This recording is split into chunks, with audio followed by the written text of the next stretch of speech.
2月26日，旧苏联解体了后，真侪台湾的电脑、塑胶等等器材，会当适合俄罗斯的需要，所以真侪俄罗斯的商社就来台湾采购物件。讲生理，当然免不了刣价钱。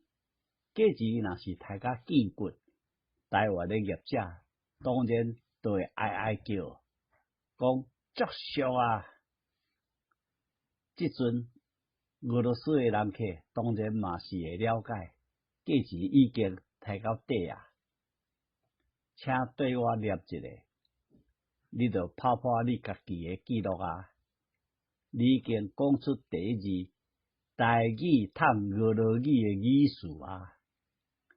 俄罗语就是哇，就是哇。